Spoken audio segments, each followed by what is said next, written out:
People के पेड़ के नीचे हम लक्ष्मी जी के साथ शनिवार के दिन आपसे मिलने के लिए आए हैं। शनिवार के दिन जो पीपल के वृक्ष के नीचे दिया लगाएगा उसके घर में कभी संपदा की कमी नहीं होगी। सारे दिन पीपल के वृक्ष के नीचे हमारा निवास होगा। आज भी नियम है, जिसको शनि लग जाता है एक काजल की डिब्बी ले लो और काजल की डिब्बी को 21 बार उतार कर उसको एकांत में जाकर जंगल आदि में एकांत में किसी पेड़ के नीचे इतना सा खड्डा खोद कर उसमें काजल की डिब्बी को डाल दो और मिट्टी से पूर दो, उस व्यक्ति का शनि समाप्त हो जाता है। काशी विश्वनाथ का नाम लेकर काजल की डिब्बी को 21 बार उतार कर अगर काशी विश्वनाथ का नाम लेकर शनि वाले व्यक्ति को अगर पेड़ के नीचे दबा दे, शनि समाप्त। शनि उसको शनिवार के दिन जो पीपल के वृक्ष में सरसों के तेल का दीप लगाता है उसको शनि कभी परेशान नहीं करता। एक बात हमेशा ध्यान रखिएगा, मान लो अगर कोई भारी रोग ऐसा शनि महाराज के कारण हो गया हो, अच्छे काम करते करते उल्टे हो रहे हैं, होते हैं किसी किसी के साथ में, विपरीत परिस्थितियां आ जाती है, अच्छा करने जाओ बुरा हो जाता है, अच्छा कर्म करने जाओ बुरा हो जाता है। तो पीपल के वृक्ष की जो छाल होती है, छाल देखिए, पीपल के वृक्ष में जो छाल लगी होती है उस छाल को घिसकर चंदन बनाकर भगवान शंकर का स्नान कराकर अभिषेक कराकर पूजन कराने के बाद हमें पिपलेश्वर महादेव का नाम लेकर, कौन से महादेव? पिपलेश्वर महादेव का नाम लेकर वो जो घिसी हुई छाल होती है उस छाल का तिलक भगवान शंकर को लगा लो और उसी का थोड़ा सा भाग अपने कंठ पर मस्तक पर लगाना प्रारंभ कर दो। धीरे धीरे जो विपरीत दशा है वो सुधरना प्रारंभ हो जाती है। पर नाम याद रखना, पिपलेश्वर, जम के बोलिए पिपलेश्वर महादेव। एक देवता ऐसे हैं जिन्होंने दूसरे का हिस्सा खाने का प्रयास करा था और आज भी उस देवता से दुनिया डरती है। और उन्होंने दूसरे का हिस्सा खाने का प्रयास करा था तो शंकर भगवान ने उसको भी नहीं छोड़ा। कौन से देवता? वो बाल्टी में हर शनिवार को आते हैं आपके यहाँ। कौन से? शनि देव। उनने क्या करा था? भगवान सूर्य नारायण ने अपने सारे पुत्रों को देखा, सारे पुत्रों,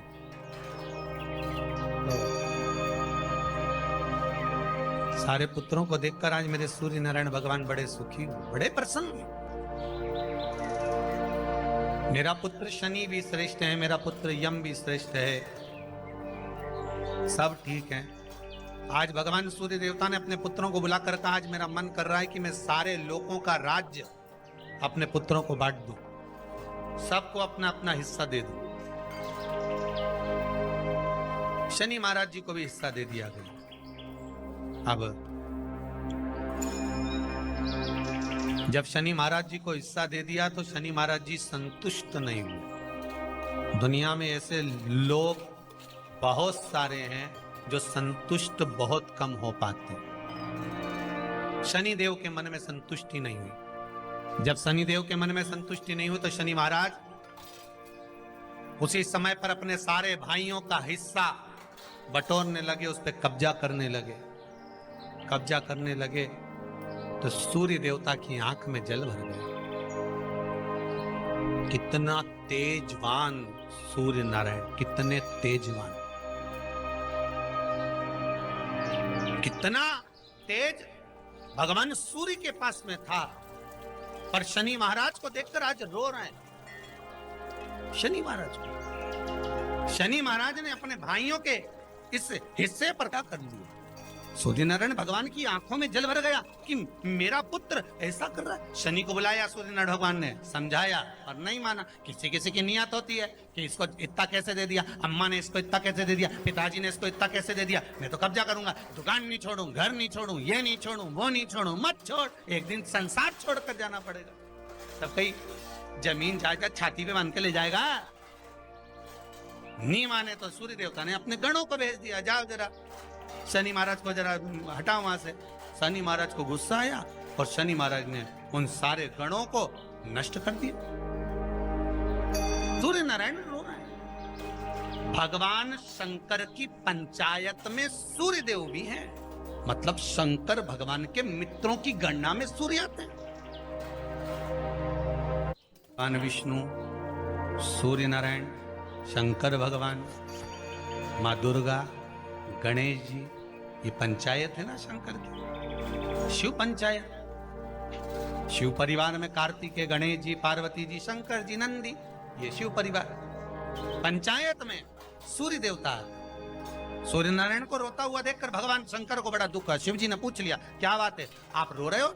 नारायण क्या हो गया? मेरा बेटा मानने को तैयार नहीं है। आप चिंता मत करो, अभी देखता हूं मैं जाकर। और भगवान शंकर ने जाकर तुरंत सूर्य नारायण भगवान के कहने पर शनि देव को जाकर समझाया। इतने में तो शनि देव आग बबूला हो गए। आग बबूला होकर शनि देव ने कहा, ए शिव, आप मुझे जानते नहीं हो? शंकर भगवान ने कहा, क्या जानना है ये बताओ,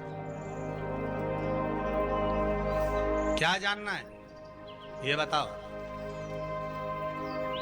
शनि देव कहते हैं, आप मेरी दृष्टि को नहीं जानते। शंकर भगवान ने कहा, तू भी नहीं जानता कि तेरी दृष्टि खराब कैसे हुई। तेरी दृष्टि को श्राप किसका लगा है तुझे नहीं मालूम क्या? शंकर भगवान ने जब समझाना चालू करा कि देख शनि देव, तुम तो कह रहे हो, तुम तो बोल रहे हो कि मेरी दृष्टि नहीं जानते। हम जानते हैं आपकी दृष्टि, मना नहीं है, जाना, पर आप नहीं जानते क्या? शिव जी जानते हैं। शिव जी ने कहा, मैं सब जानता हूं। आपका विवाह करा सूर्य देवता ने, आपकी पत्नी घर में आ गई, आप अपनी पत्नी को देखते तक नहीं थे, इसलिए आपकी धर्म पत्नी ने आपको श्राप दिया कि जिस पति ने मुझ पर दृष्टि नहीं डाली, मेरे वो पति की दृष्टि कुदृष्टि हो जाए, जिस पे डालेगा वो बर्बाद हो जाए। शनि महाराज ने कहा, आप मेरी पत्नी की याद मत दिलाओ। शंकर भगवान बोले, ए शनि, फिर समझा रहा हूं, हिस्सा छोड़ेगा कि नहीं छोड़ेगा? शनि बोले, नहीं छोड़ूंगा। शंकर भगवान ने उठाया, पीपल के पेड़ के नीचे ले गए और पीपल के पेड़ के नीचे शनि महाराज को उल्टा लटका दिया। 19 साल तक शनि महाराज को पीपल के पेड़ के नीचे शंकर जी ने लटका के रखा। अब बोल, 19 वर्ष तक शनि महाराज पीपल के वृक्ष में, पीपल की जड़ पर बंधे रहे, बोले ही नहीं, सिर्फ टंगे रहे। अब दूसरे का हिस्सा खाने वाले को जब शनि महाराज जैसे के लटका दिया भोलानाथ ने, तो तुम कहीं लगो रे लाइन में? मेरा विचार तो करो। 19 वर्ष तक शनि महाराज लटके रहे, तब 19 वर्ष नेत्र बंद कर कर शनि महाराज ने शंकर की आराधना करी कि दुनिया में कोई ऐसा नहीं जो मुझे उल्टा लटका दे, केवल एक यही है जिनने मुझे लटकाया है। तो 19 वर्ष तक तप करा तो शंकर जी प्रसन्न हो गए। धर्म को हटाकर पार्वती को लाए, साथ में आशीर्वाद दिया, शनि महाराज को खोला। वर मांगो, तुम्हें क्या चाहिए, मांगो तुम्हें क्या चाहिए। शनि महाराज ने कहा, मांगूंगा कुछ नहीं, आप वर दे दीजिए। शंकर जी ने कहा, मैं तुम्हें दंड अधिकारी बनाता हूं कि आप अच्छे और बुरे का दंड दोगे, आप अधिकारी बनकर बैठोगे, मेरा आशीर्वाद तुम्हारे साथ है। दंड अधिकारी। भगवान शंकर का एक अवतार है पिपलाद अवतार। पिपलाद अवतार, जब दधीचि ऋषि की अस्थियां चली गई, उनकी धर्मपत्नी सुवाच ने देखा, मेरे पति को मार दिया गया, मेरे पति की अस्थियां ले गए राक्षसों का संहार करने के लिए, उनकी अस्थियां लेकर चले गए, मेरा पति चले गया। सुवाच गर्भ से थी, मरना चाहती थी, प्राण छोड़ना चाहती। शिव जी ने देखा ये तो अग्नि के ऊपर चढ़कर अपनी देह त्याग रही। शंकर भगवान ने आकर कहा, रुक जा सुभाष, रुको, तुम्हारे गर्भ में बच्चा है, तुम्हारे गर्भ में बच्चा है, वो बच्चा मर जाएगा। अब इस बच्चे को जन्म देकर भी क्या करूं? नहीं पिता, तुम्हारे गर्भ में जो बच्चा है वो महाज्ञानी है। तुमने मुझसे प्रसाद के रूप में मांगा था, कहा था शिव जैसा पुत्र होना चाहिए, तो क्या तुम शंकर को नष्ट कर दोगे? मैं शंकर को जन्म दूंगी। सुभाष ने 2 पत्थर उठाए, अपने गर्भ पर मारना प्रारंभ करा। गर्भ पर मारा, बच्चे ने जन्म लिया। बच्चा 7 महीने का था। उस बच्चे को उठाकर पीपल के कोटर में रख दिया। पीपल की कोटर। एक गिलहरी पीपल के फल को लेकर आती थी, पिपलाद के मुंह में देती थी। शिव का एक, इसलिए शंकर का नाम ही पिपलेश्वर महान। शिव का एक अवतार पिपलाद के रूप में हुआ है। तुम क्यों चिंता करती हो? तुम चिंता मत करो, तुम्हारा पुत्र जन्म दो तुम। और दिया धन सुभाष ने, उसके बाद प्राणों को त्यागा। और उस पीपल के कोटर में अगर भरण पोषण करने वाला कोई था तो वह देवाधिदेव महादेव था। फिर निवेदन करेंगे, माता के गर्भ में बच्चा रहता है, उसका भरण पोषण करने वाला मेरा देवाधिदेव महादेव है। अगर जन्म उसने दिया है तो मृत्यु भी वो देगा। अगर तुमको कुछ ज्ञान दिया है तो अच्छी जगह पर भी वही पहुंचाएगा। आप जो अभिलाषा लेकर आते हैं, बच्चे कहते हैं हमारी नौकरी नहीं है, सर्विस नहीं है, हम इस कॉलेज में पढ़ना चाहते हैं, हम इस जगह जाना चाहते हैं, हम इस पद पर जाना चाहते हैं, बस इतना याद रखना, तुम्हारा भाग्य बुरा नहीं होता। कभी भी याद रखना, संसार में जिसको भगवान ने जन्म दिया उसकी किस्मत कभी बेकार नहीं हो सकती। अगर भगवान तुम्हारी किस्मत बेकार होती तो जानवर बनाकर पैदा करता, इंसान बनाकर नहीं। किस्मत अच्छी थी इसलिए इंसान बनकर पैदा, जानवर बनाकर पैदा नहीं करा। अगर तुम्हारी किस्मत अच्छी थी इसलिए मनुष्य बनकर पैदा हुए हो, इंसान बनकर पैदा हुए हो, मानव बनकर पैदा हुए हो। भगवान को दोष मत देना कि भगवान ने किस्मत बेकार दी है। भगवान ने किस्मत अच्छी बनाई है इसलिए तुझे मृत्यु लोक में जन्म दिया। भगवान ने भाग्य अच्छा बनाया इसलिए तुझे शिव महापुराण की कथा सुनने का मौका दिया। नहीं तो भाग्य में नहीं होती तो कहां से मिल जाती? किस्मत अच्छी है तो भगवान नौकरी भी लगाएगा, धंधा भी करवाएगा, सर्विस भी कराएगा, विवाह भी करेगा, शादी भी करेगा, मकान भी बनाएगा, जायदाद भी देगा, संतान भी देगा। उसने दिया है पेट तो भरेगा वही। हम काय को अपने माथे पर ले? मैंने इतनी पढ़ाई कर ली, मैं इंजीनियर हो गया, मैं ये बन गया, मैंने तो ये कर लिया, उसके बाद भी मैं घर में बैठा हूं, मेरा छोरा घर में बैठा, इतना पढ़ने के बाद बैठा। जन्म उसने दिया है, भाग्य उसका है, किस्मत उसकी है, तो कहो उसको कि शंकर का भजन कर, मंथन करे, मक्खन निकलेगा और घी भी जरूर बने। हारना मती। जब तेरे 3.5 करोड़ बन, गिनती मत करना, गिनती वो करेगा। तू तो भज, तू कुबेरेश्वर का स्मरण कर, तू महाकाल का स्मरण कर, तू काशी विश्वनाथ का स्मरण कर, तू महाकाल राजा का स्मरण करके तो देख। शिव का भजन कर, 1 लोटा पानी ले जाकर रोज चढ़ा शंकर जी के मंदिर में जा। शिव से भजन करने में क्या देरी? नहीं जा सकता शिव मंदिर में जाने में? बच्चों को अगर शर्म आती हो तो बेलपत्री के पेड़ के नीचे पानी चढ़ाया, वो भी नहीं कर सकता तो पीपल के पेड़ के नीचे चढ़ाया, वो भी नहीं कर सकता तो आंवले के पेड़ के नीचे चढ़ाया। पर कहीं जुड़ तो सरी, एक बार साध तो सरी, पकड़ने का प्रयास तो करो परमात्मा। शनिवार का दिन है जिस दिन अपन इस दरिद्रता से मिलने के लिए पीपल के पेड़ के नीचे आए हैं। हिंदू धर्म में ये दिन पीपल के वृक्ष के लिए पूजनीय होगा। जो भी शनिवार के दिन पीपल के वृक्ष की पूजन करेगा, दूध चढ़ाएगा या मिष्ठान का भोग लगाएगा, लक्ष्मी और नारायण उसके घर में प्रवेश कर जाएगा। लक्ष्मी और नारायण उसके घर में प्रवेश करेगा, इसलिए नियम बनाया। कौन से दिन का? शनिवार। लक्ष्मी जी बोली, नारायण आपने तो 1 दिन का वार लिख दिया। शंकर जी ने 7 वार बनाए हैं, रविवार, सोमवार, मंगल, बुध, गुरु, शुक्र और शनि। ये शिव जी ने बनाया। अब 1 दिन आपने अपना बना लिया, बाकी के दिन अगर कोई इस पीपल के वृक्ष के नीचे आएगा और यहां तो दरिद्रता बैठी है तो उसका क्या होगा?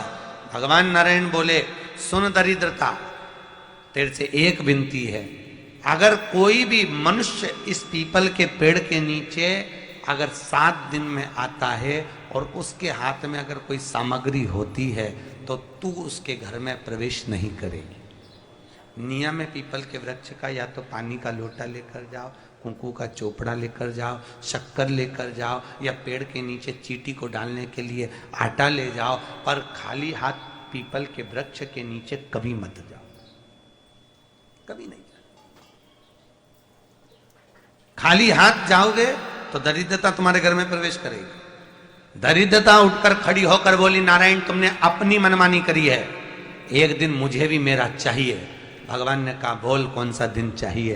दरिद्रता कहती है रविवार के दिन इस पीपल के वृक्ष के नीचे मैं दिन भर नृत्य करूं, इसमें रहूं, और जो यहां आए रविवार को मैं उसके घर में प्रवेश करूं। भगवान ने कहा ठीक है। दरिद्रता रविवार का दिन एक ऐसा दिन रहेगा जिस दिन तू इस पीपल के वृक्ष के नीचे नृत्य करेगी, और जो आएगा इस पीपल के वृक्ष के नीचे तो उसके साथ प्रवेश करेगी। मैंने तुझे वर दिया। इसलिए हमारे यहाँ केवल पीपल का वृक्ष अगर दीवार में भी लग जाता है ना, किसी की फैक्ट्री की दीवार में, किसी के घर की दीवार में पीपल का वृक्ष अगर लग जाता है, पीपल का पौधा लग जाता है, उसको कितना भी तोड़ लो वो वापिस लग जाएगा। फिर तोड़ोगे फिर लग जाएगा। अगर पीपल के पौधे को तोड़ना है तो केवल रविवार का दिन एक नींबू, एक मिर्ची और बमूल का कांटा, ये 3 चीजें रखने के बाद में आधे घंटे बाद रविवार के दिन पीपल के पेड़ को उखाड़ कर फेंक दो। दूसरी बार कभी पीपल दीवार में लगता ही नहीं, कभी नहीं लग सकता। केवल एक रविवार का, केवल एक संडे, इतवार का। घर में दीवारों पर अगर पीपल लग भी गया है, इसलिए पीपल के वृक्ष को उखाड़ने का, अगर घर में पीपल लगा हुआ है या पीपल का पौधा हमारे घर में लग गया, उसको उतारना, निकालना, लगाना, तो पीपल के वृक्ष को अगर निकाला जाता है तो रविवार के दिन, और अगर पीपल के वृक्ष को कहीं लगाया जाता है तो सोमवार के दिन या मंगलवार के दिन, बुधवार के दिन, इन दिनों में लगा सकते पीपल के वृक्ष कहीं लगाना। शनिवार का दिन एक ऐसा दिन होता है जिस दिन पीपल के वृक्ष को कहीं जाकर लगाया नहीं जाता, क्योंकि शनिवार के दिन पीपल के वृक्ष के नीचे लक्ष्मी रहती है। हम अपने हाथों से अगर पीपल का वृक्ष किसी दूसरी जगह पर शनिवार को रोपित करते हैं तो हमारे घर की लक्ष्मी अपने घर से छिन्न होकर चली जाती है। इसलिए शनिवार के दिन पीपल लगाया नहीं जाता, किसी के घर जाकर उसको वापस पलटा नहीं जाता। लग गया उसको। प्रभु मेरी धर्म पत्नी को कहाँ रखूं आप बताओ। वो तो जहां यज्ञ होता है, अनुष्ठान होता है, दान होता है, पुण्य होता है, सत्कर्म होता है, वहां जाने को तैयार नहीं। अब करूं क्या। भगवान ने बोला एक काम करो। दुर्वासा जी बोले जिसके यहां रात्रि में बर्तन झूठे पड़े रहते हो उसके घर में इस दरिद्रता को लेकर तुम प्रवेश कर जाना। जिसके यहां रात्रि में बर्तन झूठे पड़े हो वहां लेकर प्रवेश कर जाओ। दूसरी जगह दुर्वासा जी बोले जो स्त्री घर में दोपहर के समय पर सो रही हो उसके घर में इसको लेकर प्रवेश कर जाइए। जो स्त्री दोपहर के समय में घर पर सो रही हो इस दरिद्रता को लेकर प्रवेश कर जाइए। तीसरा, जिसके यहां पर दरवाजे पर कांटे वाले पौधे लगे हों उस घर में इस दरिद्रता को लेकर प्रवेश कर जाइए। दरिद्रता कितनी सुंदर बात कही है। दाता और विधाता कौन कौन? दाता और विधाता। लक्ष्मी और दरिद्रता के सगे भाई हैं। कौन कौन? दाता और विधाता। दाता को फिटकरी प्रिय है, विधाता को नमक प्रिय है। ये दोनों हमेशा लक्ष्मी को और दरिद्रता को दोनों को समझाते थे, दोनों में प्रेम बढ़ाते थे। आज भी हिंदू धर्म की रीति है। यहां तो ठीक है, जिसके यहां पर भी अगर थोड़ी सी भी परेशानी होती है, थोड़ा सा क्लेश होता है, अशांति होती है, लक्ष्मी नहीं टिक रही हो, काम नहीं बन रहे हो, बहुत प्रयास करा जा रहा हो और हमारा कार्य नहीं होता, तो क्या करते हैं? फिटकरी और नमक को पानी में डाल देते हैं और घर में पोछा लगा देते हैं। आप लोगों ने आजकल फेसबुक पे भी पढ़ा होगा, व्हाट्सएप पे भी पढ़ा होगा। तो क्यों लिखा उसमें? उसका कारण ही केवल रहता है कि दाता और विधाता की प्रियता उसमें। माता ख्याति के जो 4 बच्चे हुए इसमें जो 2 लड़के हैं दाता और विधाता, उसकी प्रियता उसकी पूर्णता उस। अब दुर्वासा जी बोले अपनी धर्म पत्नी को वहां लेकर, जहां कांटेदार पौधे लगे हों वहां पर लेकर प्रवेश कर जाइए।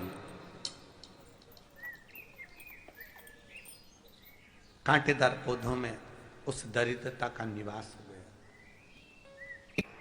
आए जब कष्ट,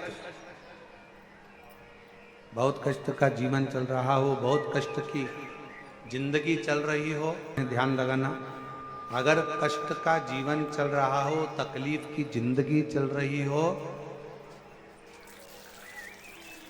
5-7 सोमवार, या तो 5 सोमवार या 7 सोमवार, हाथ में दुर्वा, मान लो ये तुमने दुर्वा ले ली, हाथ में दुर्वा, एक बेलपत्र, और उसी हाथ में अपने घर का भरा हुआ 1 लोटा जल।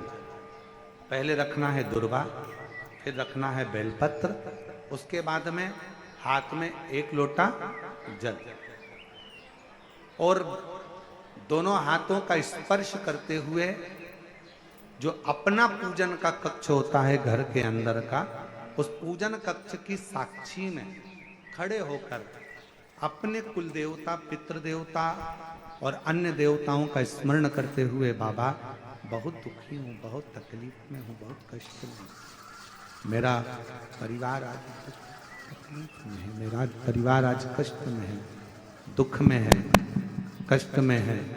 बाबा को अपने मन का भाव कहते हुए, हृदय से प्रार्थना करते हुए अपने घर के मंदिर से निकलकर फिर उस जल को लेकर शिवालय तक जाओ और दक्षिण की ओर खड़े होकर उत्तर की ओर मुख कर जल समर्पित करो। बेलपत्र और दुर्वा दोनों को अशोक सुंदरी वाली जगह पर चढ़ा दीजिए। अशोक सुंदरी की जगह तो सबको मालूम है ना। अशोक सुंदरी वाली जगह पर उस बेलपत्र और दुर्वा को समर्पित कर दो। चढ़ा हुआ थोड़ा सा जल लेकर आओ, घर के दरवाजे पर उसका छींटा दे दो, लेपन कर दो, और बाबा से 5 सोमवार नियम से आप दुर्वा, बेलपत्र और जल का प्रयोग अगर करोगे, 5 सोमवार पूर्ण होंगे, जो तुम्हारा दुख है वो समाप्त जरूर होगा। शिव करुणा जरूर, शिव कृपा जरूर। बस इसमें 3 चीजों का स्मरण रखिएगा। 3 चीजों शिव पुराण कर रही है, इसमें 3 चीजों का स्मरण करिए। पहले नंबर पर दुर्वा, दूसरे नंबर पर बेलपत्र, और तीसरे नंबर पर जब जल चढ़ाकर वापिस आओ तो अपने घर में प्रवेश के पहले देहली पर भगवान शंकर के अपने घर के द्वार पर शिव का नाम लेकर जल का सिंचन। 3 शिव जी की करुणा का गुणगान करने के लिए 3, जब आप तकलीफ में होते हो तो 3, शंकर को जल चढ़ाने वाला 1 लोटा जल चढ़ाने वाले के पास 3 को भगवान शिव अवश्य भेजते हैं।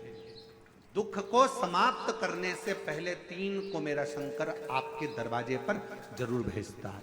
पहले नंबर पर मां आद्य शक्ति दुर्गा को आपकी पड़ोसन के रूप में, आपके रिश्तेदार के रूप में, आपके कुटुंबी के रूप में, आपके संबंधियों के रूप में, किसी ना किसी के रूप में आपके पास भेजकर बोलेंगे, क्यों घबराती हो, क्यों चिंता करती हो, क्यों टेंशन लेती हो। मैंने सुना है कथा में बाबा ने ये बताया था, एक काम कर, 1 बेलपत्र 1 दुर्वा लेकर जा, बताएगी, आएगी, बैठेगी, सुंदर, उस दिन उसका चेहरा देखोगे आप तो आपको लगेगा ये मेरी पड़ोसन नहीं हो सकती। उसका चेहरा देखोगे तो आपको लगेगा ये मेरी देवरानी नहीं, ये मेरी जेठानी नहीं, ये मेरी ननंद नहीं, ये मेरा रिश्तेदार नहीं। आज इसका चेहरा कुछ और बोल रहा होगा। जब होगी तब कोई तुम्हारे कहेगा, धीरे से सामने नहीं आएगा तो सुंदर स्वरूप धारण कर स्वप्न में आकर कहेगा। ऐसा लगेगा कोई तुम्हें जगा कर कह रहा है कि तू घबराना मती, तू ये कर लेना। समझ, धीरे से सामने नहीं आएगा तो सुंदर स्वरूप धारण कर स्वप्न में आकर कहेगा। ऐसा लगेगा कोई तुम्हें जगा कर कह रहा है कि तू घबराना मती, तू ये कर लेना। समझ लेना मेरे बाबा ने अपनी अर्धांगिनी पार्वती को तुम्हारे पास भेज दिया। मेरे शिव ने अपनी पत्नी को तुम्हारे पास भेज दे, अपनी अर्धांगिनी को भेज दे। दूसरे नंबर पर मेरे भोले बाबा, मेरे शंकर, मेरे त्रिकालदर्शी, मेरे करुणा सागर, मेरे शंकर, दूसरे नंबर पर अपने गण भृंगी को भेज दे। शिव जी के गण श्रृंगी और भृंगी का कर्म क्या? श्रृंगी शिव से दूर नहीं होता और भृंगी शिव जी की आज्ञा पाकर शंकर के भक्त के पास जाकर बैठता है। शिव जी अपने दूसरे पात्र को भेजते हैं भृंगी को। भृंगी दूसरे नंबर पर जाता है। उसका काम क्या है? भृंगी का कर्म क्या है? तो कहा भृंगी कभी भी सामने अपने प्रतिबिंब से नहीं आता, किसी का स्वरूप धर कर नहीं आता। भृंगी आपके हृदय में आकर भीतर से बोलने का प्रयास करता है। ये काम गलत हो रहा है, इसको रोक ले। तेरा मन से अंदर से बोलने का प्रयास करेगा, एक काम कर, तू वहां चले जाए, ऐसा हो सकता है, तू ऐसा कर ले, तू वैसा कर ले। वो बताने का प्रयास करेगा, वो आपको ले जाने का प्रयास करेगा, उस तक ले जाने का प्रयास करेगा कि ये कर्म कर, ये कर्म।